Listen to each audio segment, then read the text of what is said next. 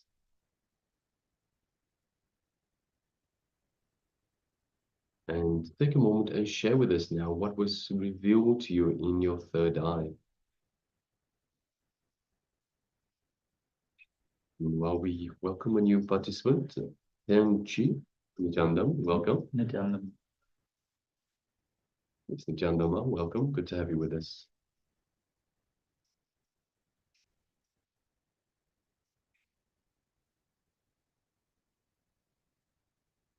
So take a moment and share with us what was revealed to you in your third eye. So for this round of power manifestation, we had the power of quantum memory. So we requested yourselves, the participants, to just connect to a page, so not read, but just connect to a page that we displayed for a very short time, very few, I think maybe 2 seconds. And then connect to Paramashiva, connect to Swamiji, and ask Swamiji to reveal to you from the cosmic archives the information that is contained in that page. I request you please take a moment and share with us what was revealed to you.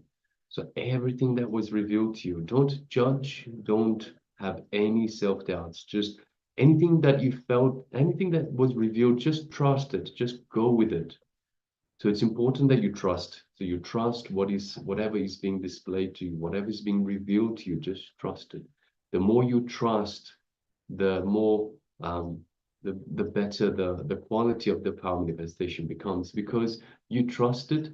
It opens up the floodgates. It opens up this feeling connection that we have to Paramashiva more and more. So we're moving from perhaps a trickle to a stream, then a small river, then a wide river, and so forth, with every time that we practice, with every time that we trust what we are revealed. So requesting everyone, both in the Zoom room and on YouTube as well. So if you're following us on YouTube, and you're welcome, good to have you with us as well. Please take a moment and share with us what was your revelations, what was revealed to you as part of this power manifestation. So yes, we have Hari Kalai Harini that says, bless me, Swamiji. That's Nithyananda. Good to have you with us. You can come to the Darshan tonight. So the Darshan will be at 7 p.m. Eastern time. That's 3:13 in the morning, 4:30 in the morning for Indian Standard Time. So you can come and ask for the blessings directly from Swamiji, from Swamiji's Darshan. So please, you can come both on YouTube, but for two-way, we recommend that you come through the Zoom. So on two-way, so you can have the Nayana Diksha. You can have the two-way also, so you can see Swamiji, Swamiji can see you as well.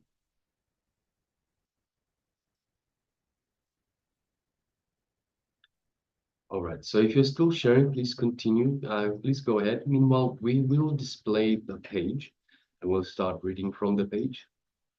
So the page that we displayed for you earlier, yes, you are seeing the page already. So I will read out the page and it starts, Om Nithyanandeshwara Paramashiva Samarambham Nithyanandeshwari Parashakti Madhyamam. So that's part of the chant. Asmacharya Paryantam Vande Guru Paramparam. I welcome you all with my love and respect. So this is Swamiji speaking. I welcome you all with my love and respect. I welcome all the participants of Paramashivoham sitting with us in Adi Kailash and all devotees, disciples sitting with us all over the world through Nithyananda TV and two-way video conferencing having Nayana Diksha. I welcome all of you with my love and respect. With the grace and blessings of Paramashiva, today we will be celebrating the anniversary of Adi Kailash. Adi Kailash foundation stone was laid on the Deepavali day, 2002. And of course, again, Adi Kailash is also revival because the temple existed before in this birth I arrived. So it is again revival. This birth I revived, 2002 November, Deepavali day, the foundation stone was laid. And in January 1st, 2003, Adi Kailash was inaugurated, open for public. And from that day until now, 16 years over, 70th year entering, Adi Kailash, now it was how it was and how it is, and still hosting the world's largest spiritual happenings. Great.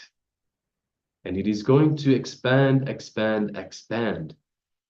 All of you may be aware that we have added huge land from Mysore Road, and all the lands have been purchased and connected to Adi Kailash Trust. So the constructions will start. A lot more will be done in Adi Kailash. I am so happy to celebrate the anniversary of Adi Kailash, which we used to celebrate as Mission Day.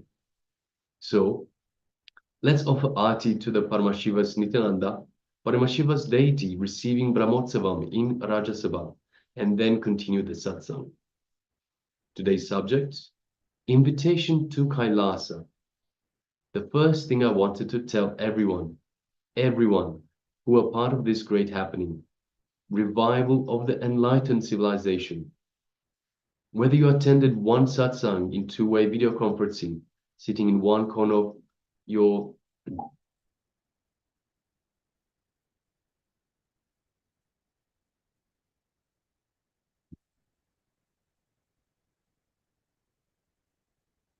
just one moment, please. Whether you attended one satsang in two-way video conferencing, sitting in one corner of your friend's home and heard some words knowingly, unknowingly, and tried to apply, or from the day one I started my mission, being with me, supported me like my mother. My mother is the oldest Adinavasi we have. Whether you have contributed 1 penny or you have contributed millions of dollars or huge properties, everything knowingly, unknowingly, whoever has done for this great work, Paramashiva has ordained me and taken up through this being. I wanted to offer my humble gratitude to all of you, to everyone who are part of this great Paramashiva Leela, revival of this great enlightened civilization. Understand, Kailasa has 2 components. 1, revival of enlightened civilization, and revival of the Hindu nation. I thank everyone directly, indirectly, maybe everything happened. Understand, till now, whatever I have done, all the work, day and night, was aiming towards this Kailasa, revival of the Hindu nation. I sincerely wanted to thank every one of you. I sincerely wanted to thank every one of you again and again and again for being part of this great Paramashiva's mission.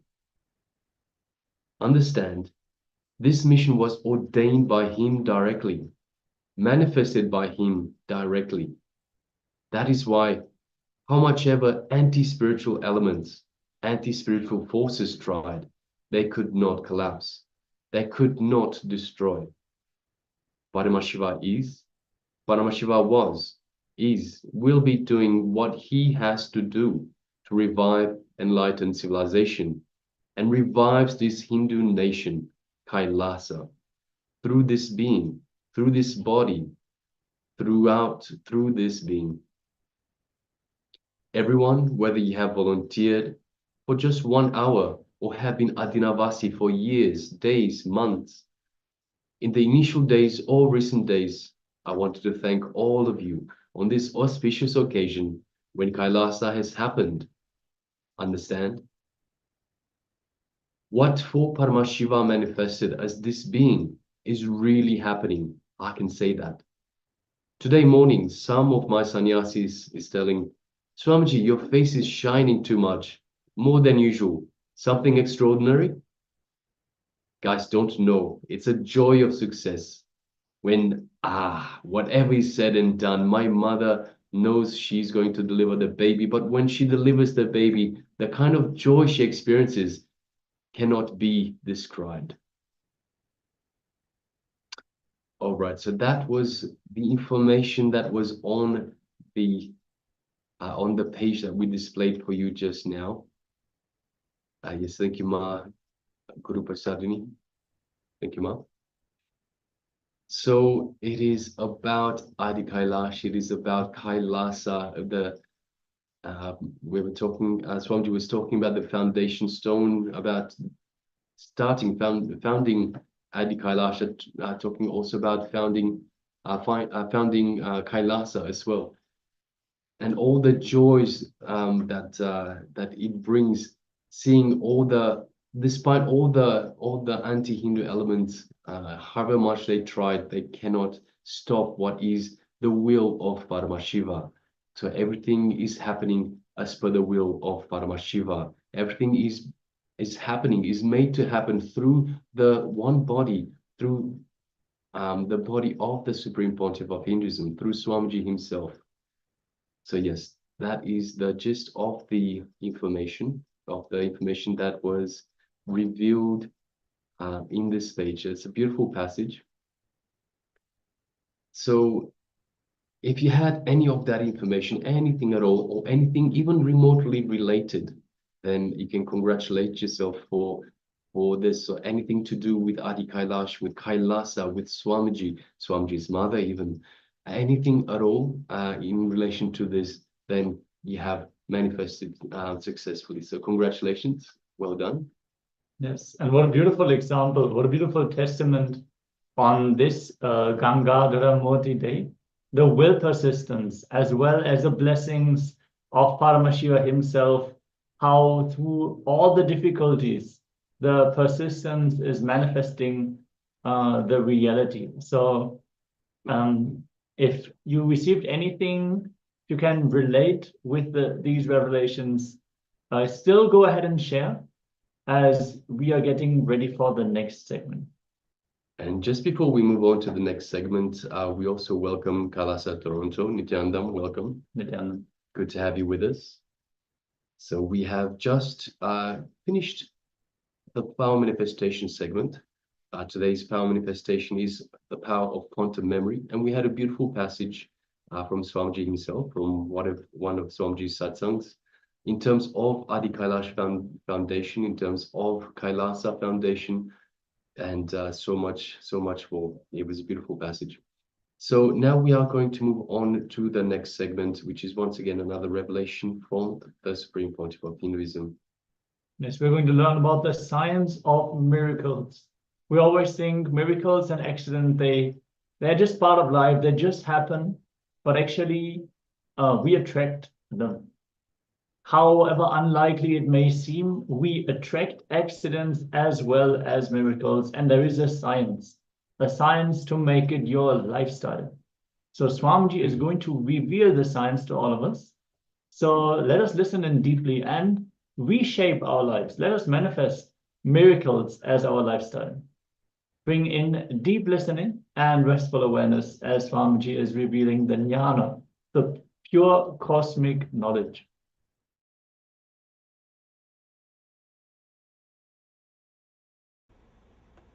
Today's subject is being such a miraculous.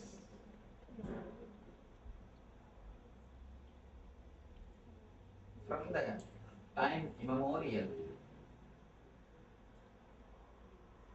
human beings are searching continuously what we call miracles, extraordinary happenings.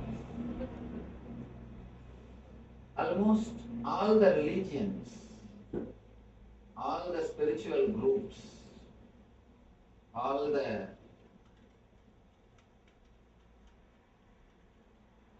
spiritual societies are answers for the great happenings in the planet Earth which can't be explained logically. There are so many thousands of things happening which is beyond logic. Whenever anybody tries to explain the things which is beyond logic, he creates a new religion. All our search, all our seeking, all our effort to find solution, to find answer for what is happening beyond our logic, what we call miracles. All our effort to demystify the miracles created new religions, different kinds of spiritual theories, different kind of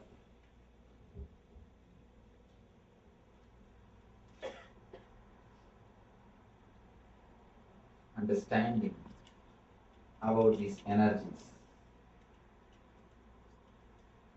First, let us understand the word miracle.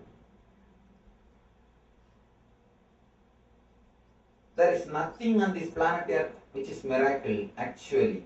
Patanjali declares very clearly, the greatest spiritual navigator ever born on the planet Earth. Patanjali is a person who declared first time there is no such thing as miracle happens in the planet Earth. Whatever happens has got clear cause and effect.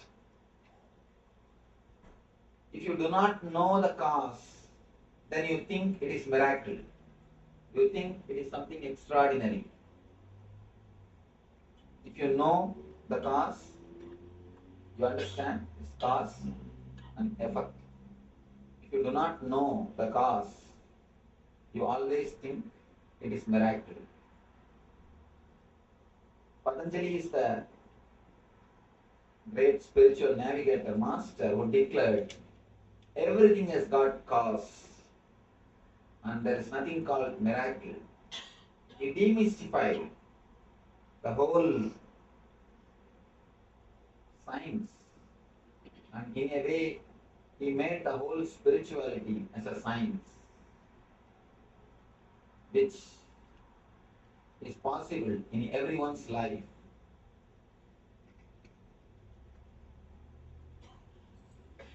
By nature, man has got inquisitiveness, the curiosity to search in extraordinary things.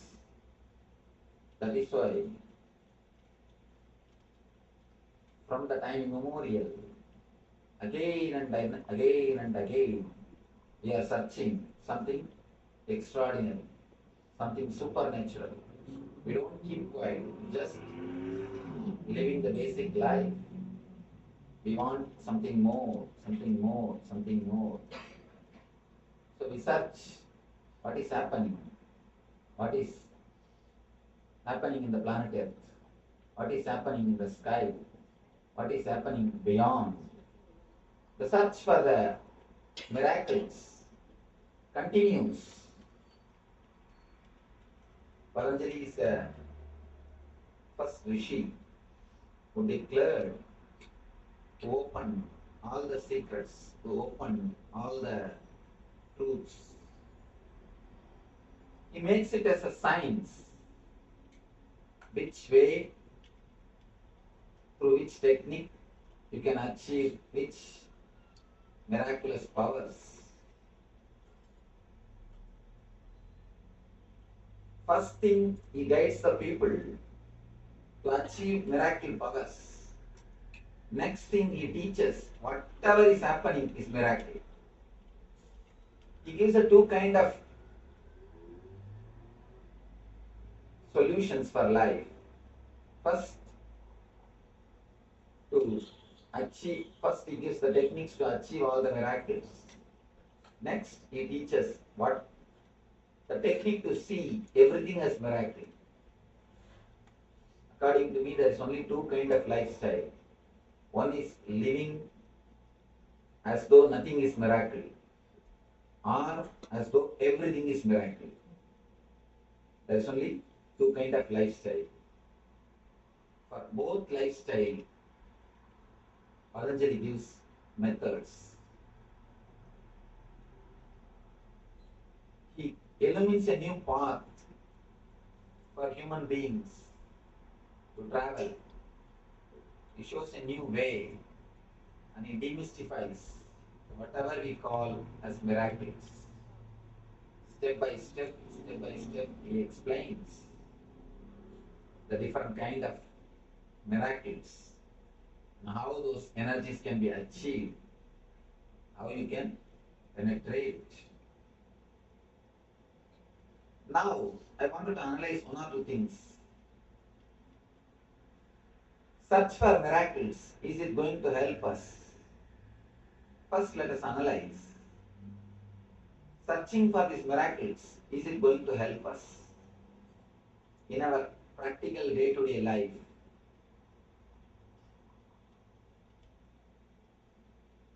In a way, it can create inquisitiveness, it can create curiosity, it can give you the idea there is something beyond what you see with the five senses. It can give you an inspiration that there is something more than what you see on the planet Earth. As an inspiration to search the extraordinary thing, it is surely a big help. But just searching for miracles itself is no way going to help you. As a starting step, it can be a big inspiration to go towards the higher dimensions of life. That is what Patanjali says. When you start searching for miracles, When you start searching for extraordinary things, naturally you understand there is one more dimension for your life. There is something more in your life than what you understand. But slowly, you come to a clear understanding, you come to a clarity,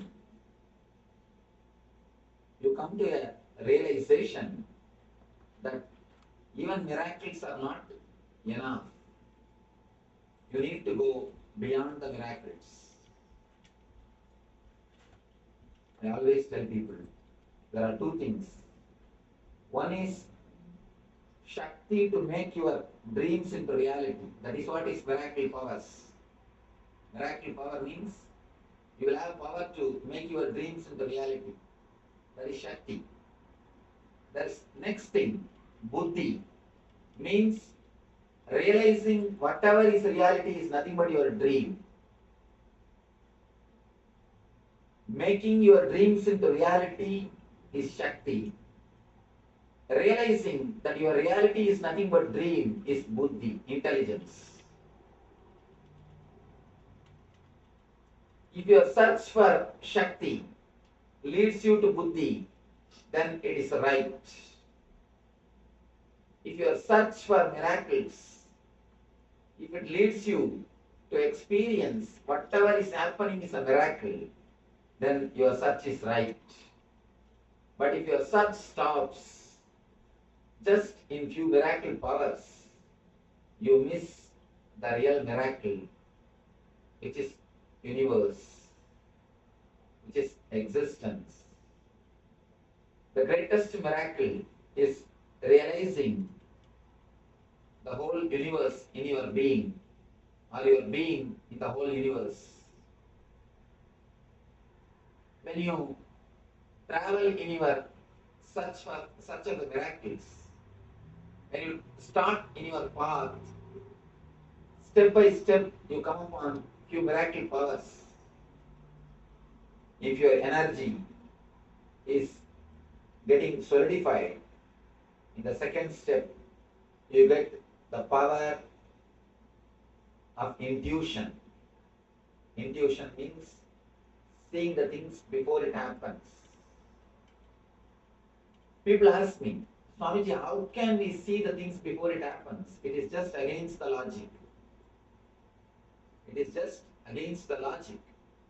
How can we see before things happen? It is not against the logic. Because whatever you think as past or future is nothing but the projection of present. Now there is a new thing going on among the physics scientists. New talk, parallel universe. If black hole happens in some place, in some other corner of the universe, Big Bang happens. Big Bang and black hole, they continuously happen parallelly. Continuously somewhere black hole is happening, and the parallel side of the universe, the other side, same way Big Bang is happening. If the Big Bangs are happening, black holes are happening. When you don't know the connection, you think it is a two independent incident. If you understand the connection, you will understand it is not two separate incidences. It is just cause and effect, that's all. They say even a single atom cannot move without creating effect in the other side of the universe. If an atom moves in a place, the other side, parallelly, another atom moves. If you understand this parallel universe theory, you will be able to understand your future and past are not two independent things. They are just deeply related with the present. Understand the time as a shaft Actually, time is a shaft. One side is past incidences, other side is future incidences, center present. You never touch the time shaft actually. You are always pulled in the past or by the future. You always live in the past or live in the future. You never touch the present moment. Present moment is the time through which you can touch this time shaft. Eternity is past, present and future. All the three is eternity. But you can touch the eternity only in the present moment. If you are in the present moment, only then you can touch the eternity. If you touch the eternity, you can understand the past and future are not different from present. They are just extensions of present. From the past moment, this moment is taking birth. From this moment, next moment is taking birth. If you have the glimpse at least once of the present moment, if you live even for one moment in the present moment, you will have a clear glimpse, clear idea about the future. Just yesterday in the Shakti Spurna program, one devotee questioned me, Swamiji, sometimes I feel when I am in a party, suddenly I feel the same party has happened in my life. I had been to the same house already once. And I feel suddenly the same incident is happening. And I feel in 5 minutes somebody is going to come. Or some incident is going to happen. Exactly in 5 minutes the same thing will happen. How this happens? Is it happening only in my life or in everybody's life? How I am feeling like this? Then I asked, there were 80 people. I asked, how many of you have experienced the same thing in some time of your life, one or other time of your life? You will be surprised. More than 70% of the people raise their hands. And they say, all of us had this experience in some time in our life. If you enter into some house, suddenly you feel, I came to the same house. And you know which side, which room is. And you straight go there. The same incident.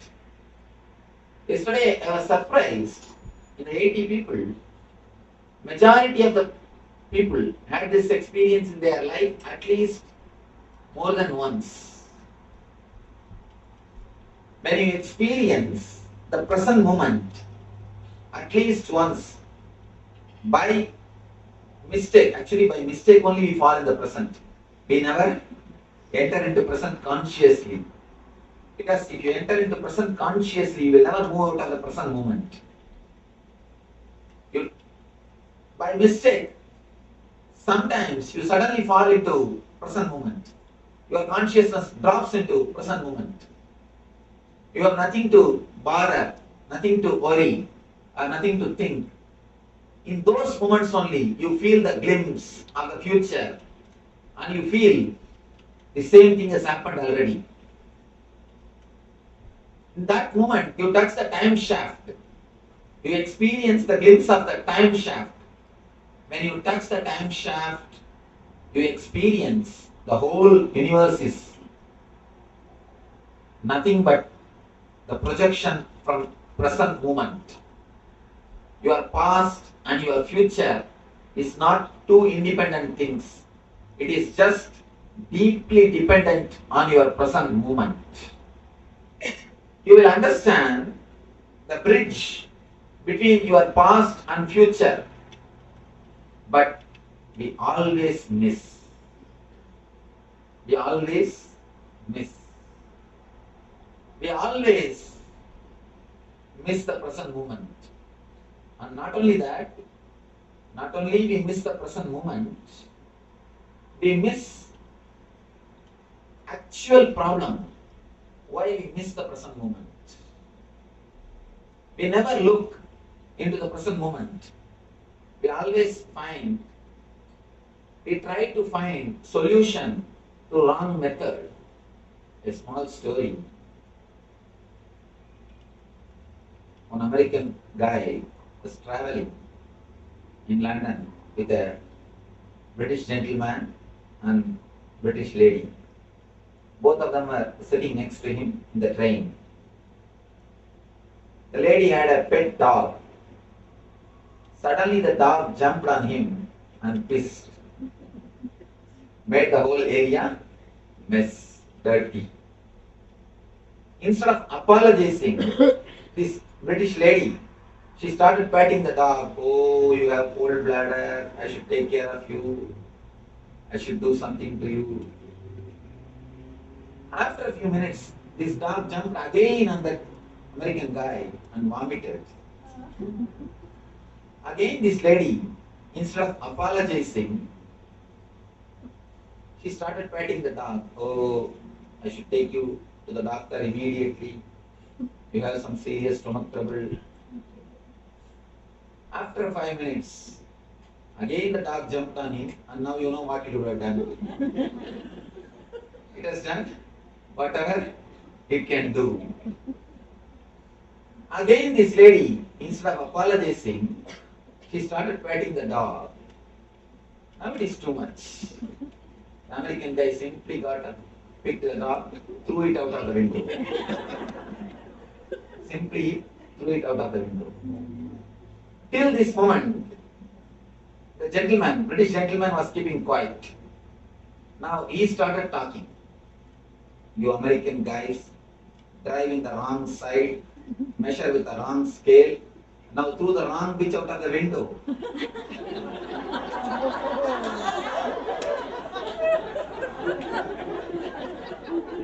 You always throw the wrong bitch out of the window. We always try to find solutions by throwing the wrong bitch out of the window.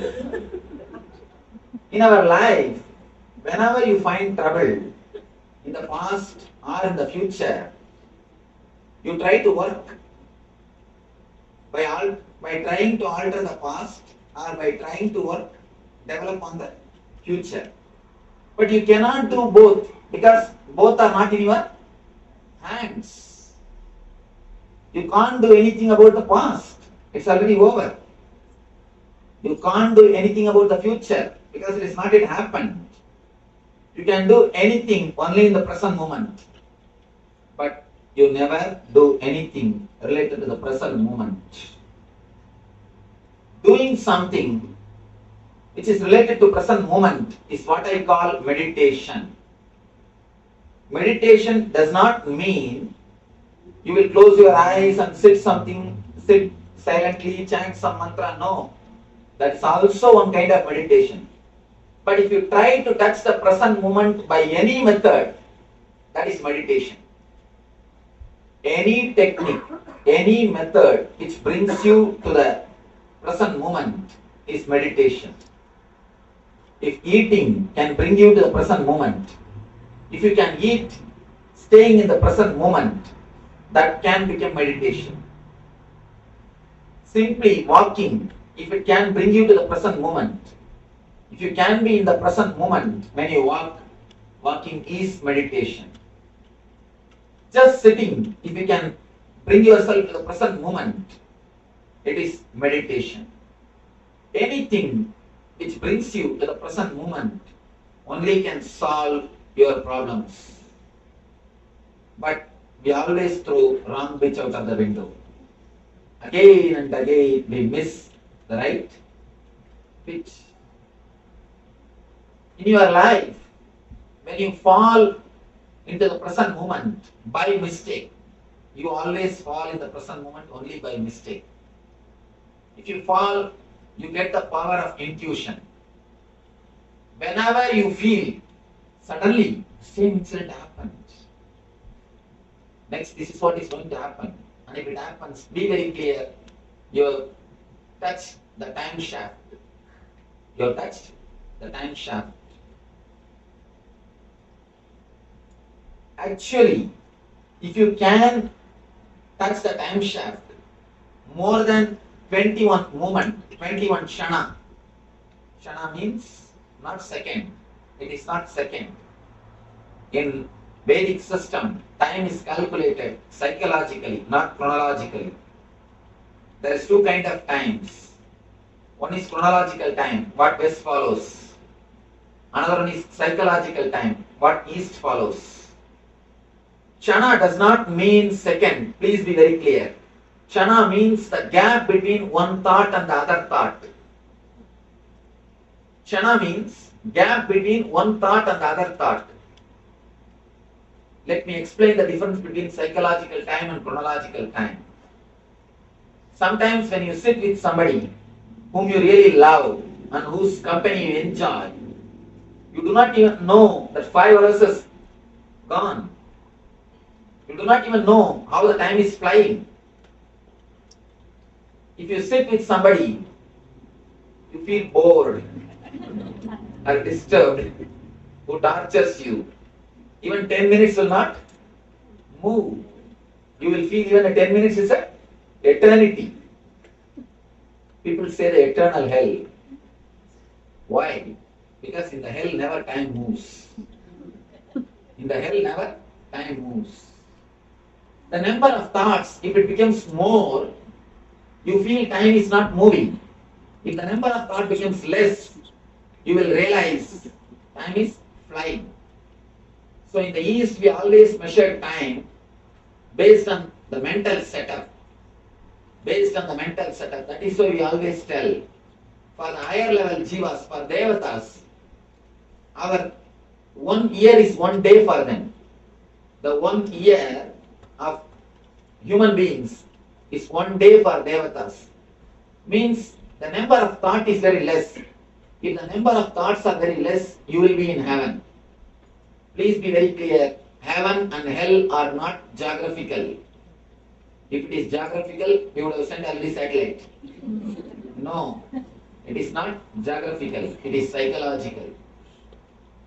The more number of thoughts you are in hell, less number of thoughts you are in heaven.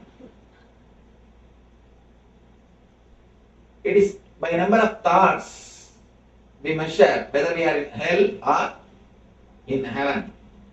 It is the psychological time which decides whether you are in hell or heaven. If time flies, if you are enjoying, you are in heaven. The time is not at all moving, it is just stagnant. You feel bored, then you are in hell. It is just a psychological setup, not chronological. If you can hold the time shaft just for 21 minutes, just for 21 shana, not even minutes, 21 shana. The word minute cannot be the right translation of word shana, because the very meaning itself is different.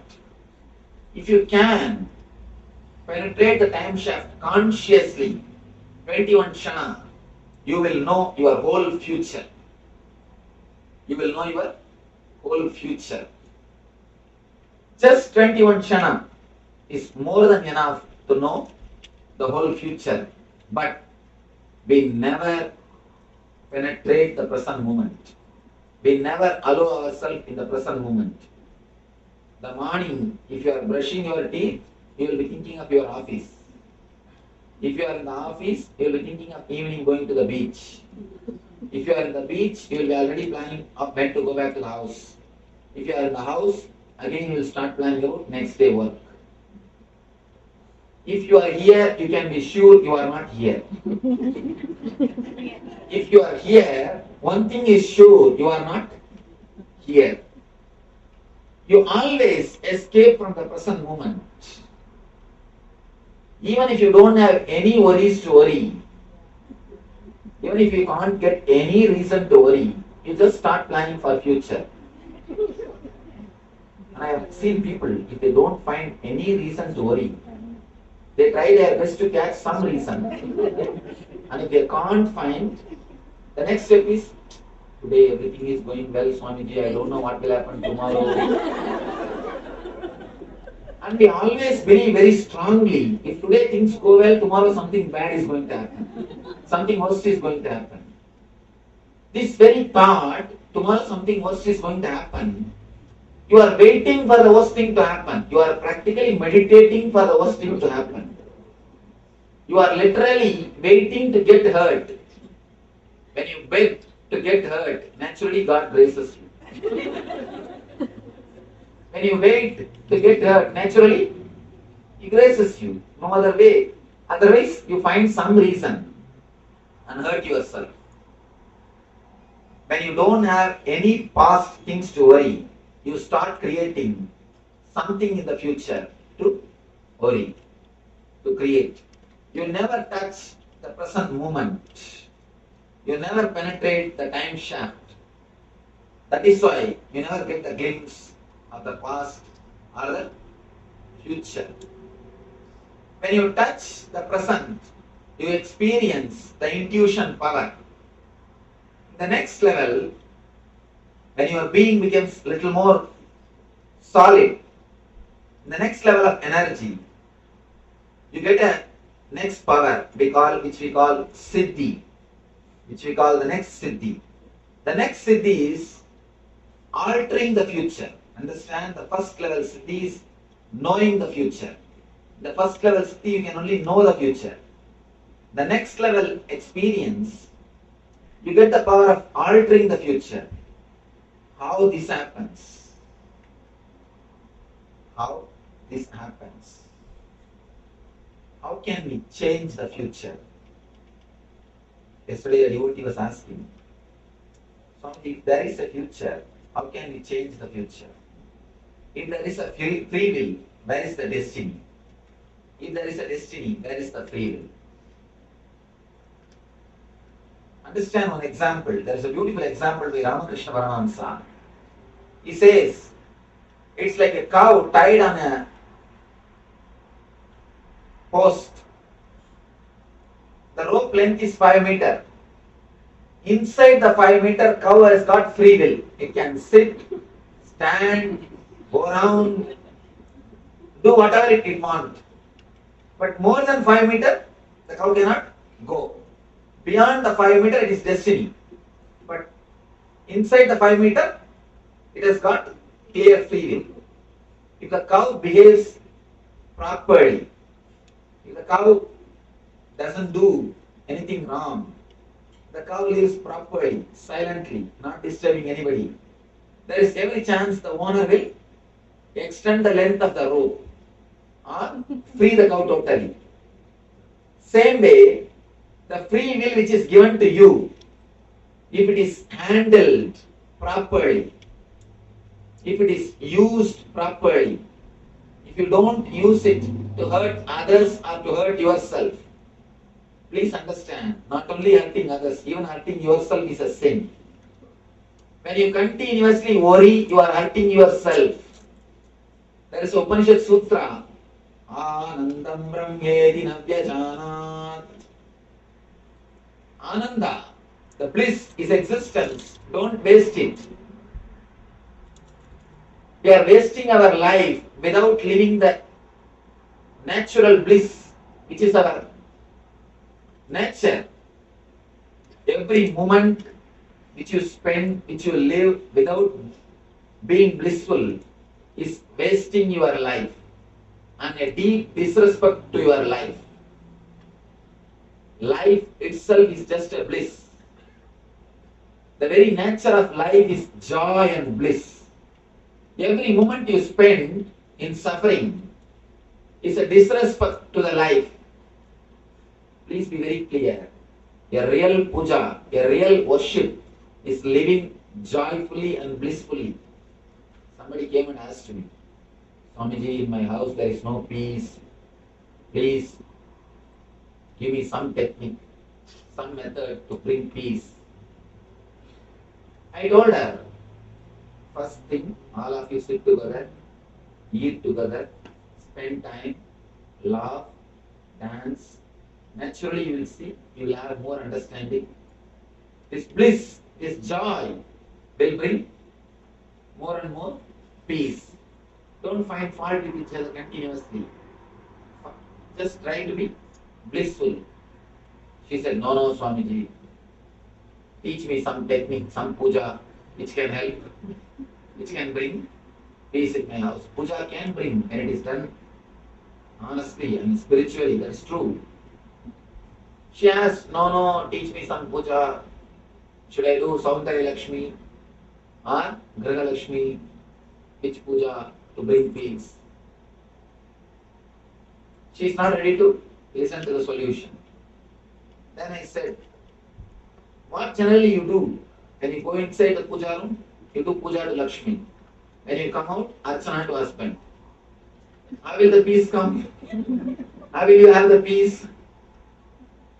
It is a life solution which you need to follow more than any other ritual. The greatest puja is how to be blissful, how to be more joyful. Every moment which you spend in worrying and suffering is disrespect to the life and God, because He is the person who gave you the life. If you disrespect a rose, the person who gave you the rose, you disrespect him also, naturally. When you disrespect a bunch of rose, naturally you disrespect a person who gave you the rose. So when you don't live with bliss, naturally you disrespect the divine. Life is too valuable to be spent in suffering and misunderstanding. When you don't hurt yourself and hurt others, there is every chance the rope length can be extended from 5 meters to 10, or you can be liberated. The persons who are liberated are only called as Jivan Muktas. When you actually live in the present moment, you can never hurt yourself or you can never hurt others. When you live in the present moment, your being feels so much filled with the life. You will be flowering, you will be overflowing with so much of energy. You can never hurt others. You can never hurt yourself. All disturbances to yourself, to others happens only in unconscious level. As long as you are unconscious, you will hurt others and you will hurt yourself. The moment you become conscious of what is happening inside your being, naturally you will stop hurting yourself and you will stop hurting others. Masochism and sadism is one and the same. If you hurt yourself, naturally you will hurt others. If you hurt others, naturally you will hurt yourself. Because you have only one mind, you don't have two minds. You have only one mind. It's like a double-edged sword. If you kill others, you will naturally commit suicide. If you try to commit suicide, you will naturally kill others. It is a double-edged sword. When you come to the present moment, when you start living in the present moment, you will see a new dimension of your being opens. You experience the new taste, new space of your being. When you experience the new space of your being, your past stops binding you. Your future starts listening to you. As long as your past binds you, your future will never listen to you. People come and ask me, Swamiji, I want to stop smoking. Please tell me something. I tell them, first thing you have to do is drop the guilt. They get surprised. They tell me, what is this, Swamiji? If I drop my guilt, I will start smoking more. What are you talking? You say, drop my guilt. No. Only when you drop your guilt, only when you are free from your past. Guilt is from past. Only when you are free from your past, you will have enough of energy to change your future. As long as you carry the guilt, you will project only your past into future. Understand? When you carry the guilt, you already decide you can't change your future. If you have the confidence that you can change your future, you will not carry the guilt. The moment you carry the guilt, you decide You take it for granted, I can't change my future, I am going to go only in this way. That is why you carry the guilt. There's a beautiful character described in Ramayana, Vali. The story says, anybody who faces the Vali will lose half of their power, and the half of the power will go to the Vali. If you stand in front of him to oppose him, half of your power will go to Vali. Same way, if you stand in front of your past to fight with him, half of your power will go to him. Your guilt will suck half of your energy. Understand? All your negativity has got only one power, which is supplied by you by having faith on that negativity. That's all. All your negativity has got only one power, that is supplied by you by having faith on that negativity. When you decide, I have to fight to drop my smoking, you give power to smoking to fight with you. You give half of your power, then you start fighting. It's almost like you fight with your shadow. You will never win. You will never win. Again and again and again you can see, the deeper the guilt, you will commit the same mistake again. The more strongly you take the vow, I will not become angry next time, more you will become mad. The more stronger the vow, more madness. The more strongly you decide, I will stop smoking, more quickly you will pick up in your hands. Because the thought is there continuously. You will project your past into the future continuously. As long as you try to fight with your past, you are in unconsciousness and you will project the same past into the future. Be very clear. More the guilt, same mistake. You can see by guilt you will never be able to overcome any mistake. Any mistake you can never overcome by guilt. Because when you are having the guilt, you are under the clutches of the past. So naturally, future will not listen to you. Future will not listen to you. Drop from the past. Come to the present moment. Come to the present moment. When you come to the present moment, naturally you will see your future is available to you.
Yes, Nithyananda, all of you.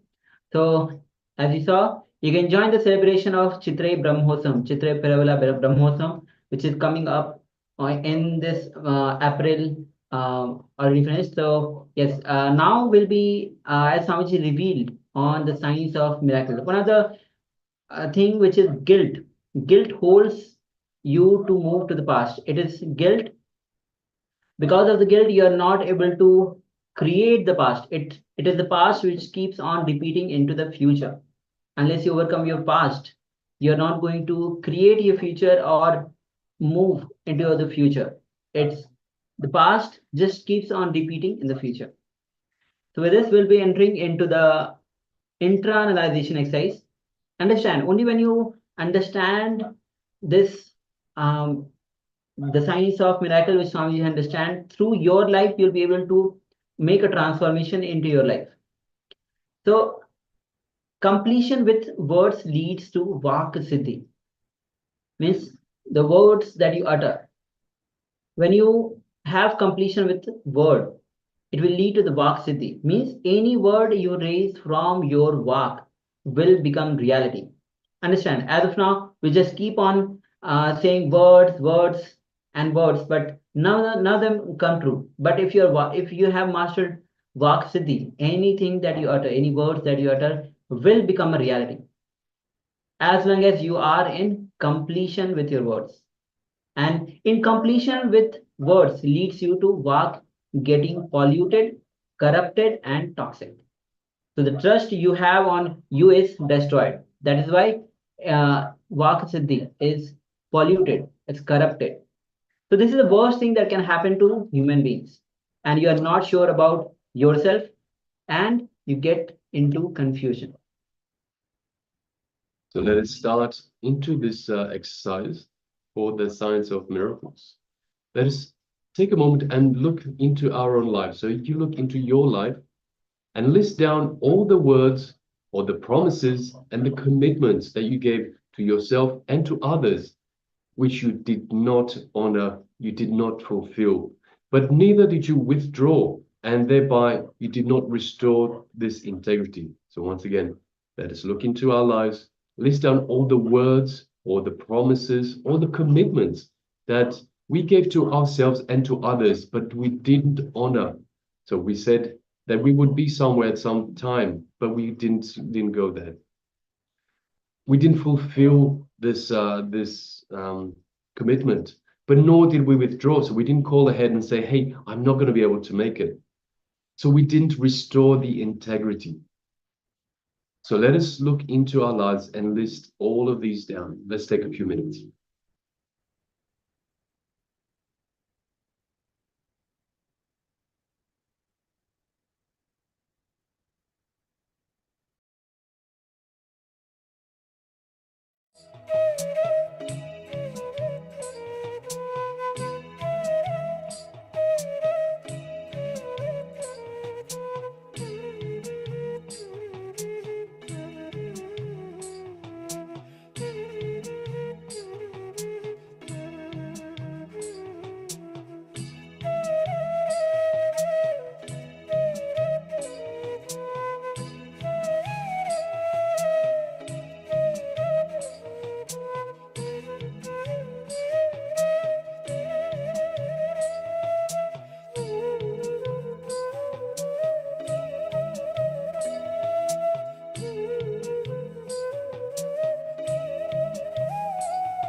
Now, please give a commitment to yourself to be in integrity and complete with your words, promises, and commitments you gave to yourself and to others.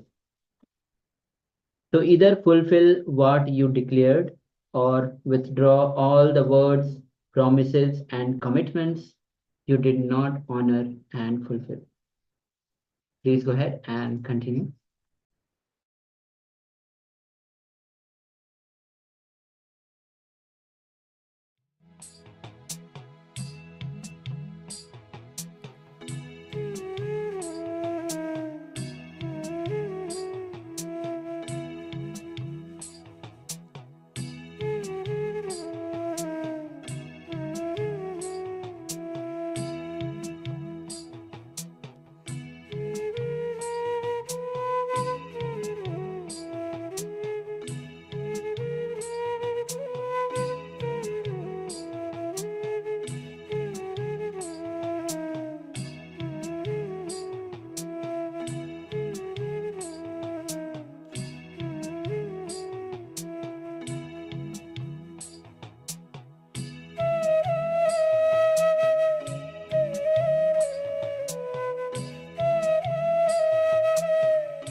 Yes, you can relax from that exercise.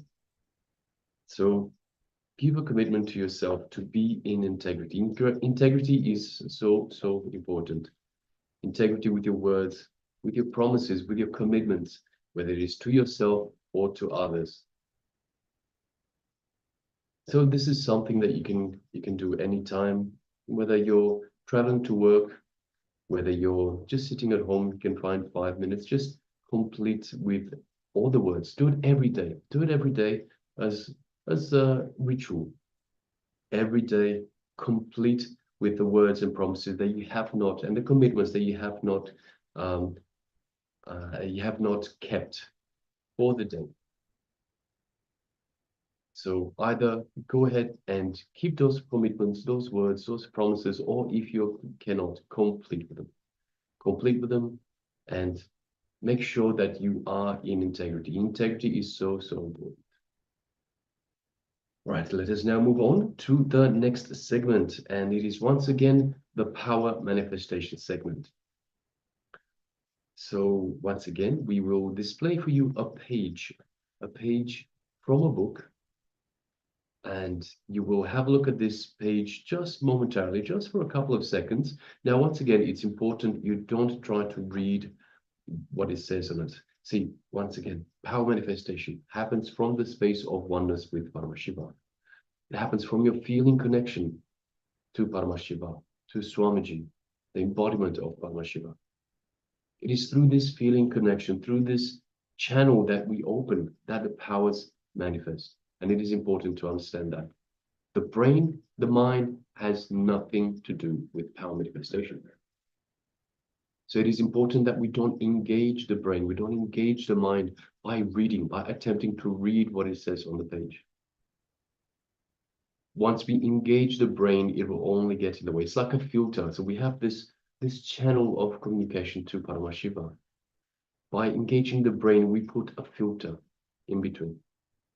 So let us try not to read. Let us not read. Let's not even try. Let's not read. So we're not going to read what it says on the page. We are instead going to look through the page and connect to the information. So consciously connect to the information on the page. Don't read, connect to the information on the page. So we'll be doing that for a few seconds, 2 seconds, 3 seconds, something like that.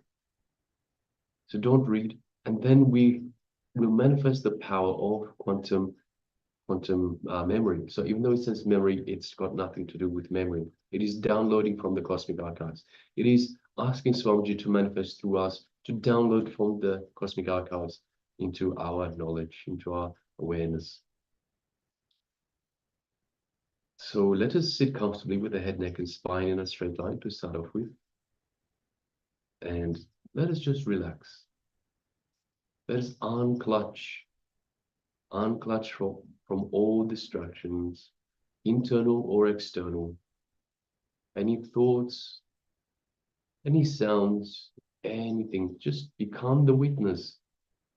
Bring awareness to everything that is occurring in and around you.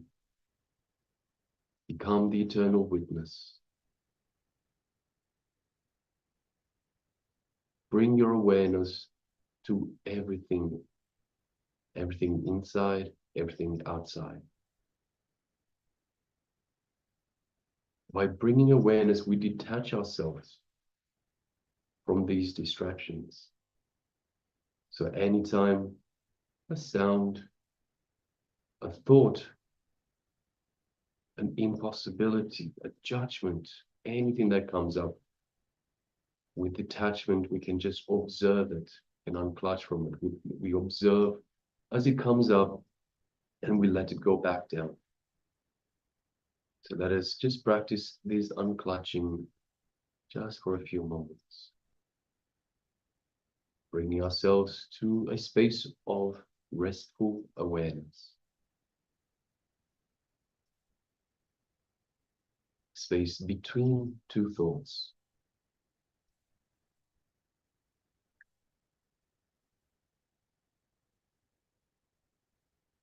Now we're going to display the page for you just for a few seconds. So let us pay attention now. Once again, don't read.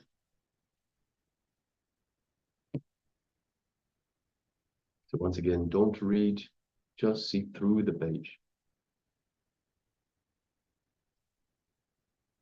All right. So now let us bring our awareness to the third eye and just gaze lightly through the third eye into Swamiji's third eye. Feel a light buzz of energy building up in your third eye as Swamiji is awakening and energizing your third eye.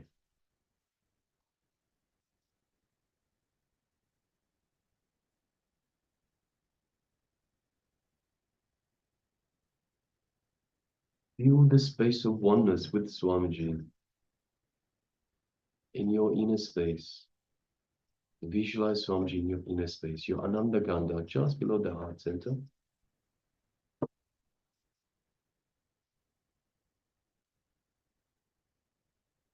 Now let us start chanting the Mahavakya. Om Nithyananda Paramashivoham. Om Nithyananda Paramashivoham. Om Nithyananda Paramashivoham. Continue chanting this Mahavakya, and through this feeling connection that we have to the Master, let us start manifesting this power of quantum memory. Let us now begin.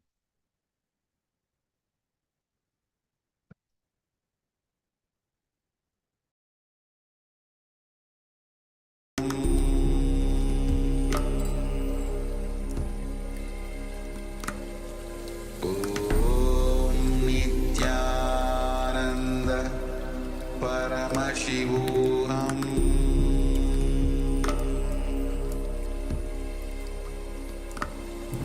Om Nithyananda Paramashivoham.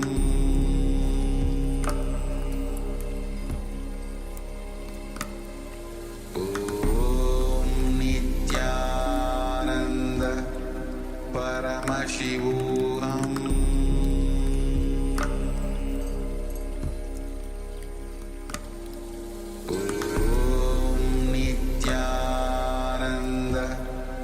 Paramashivoham.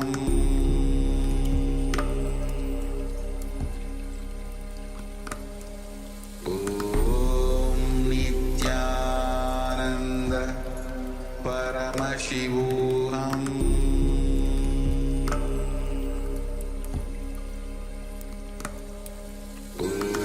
Om Nithyananda Paramashivoham. Paramashivoham.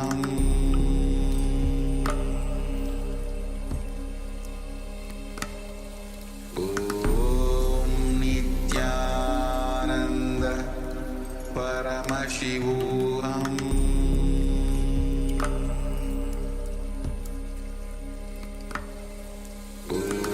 Om Nithyananda Paramashivoham.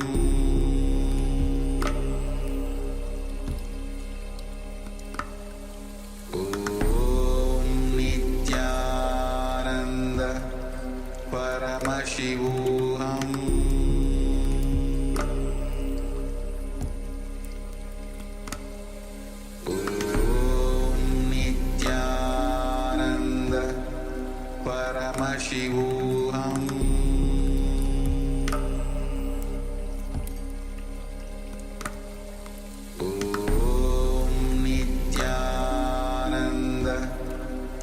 Paramashivoham.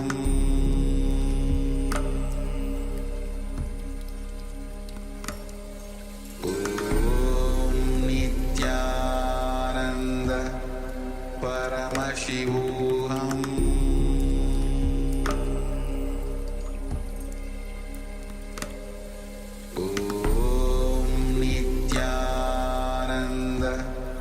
Paramashivoham.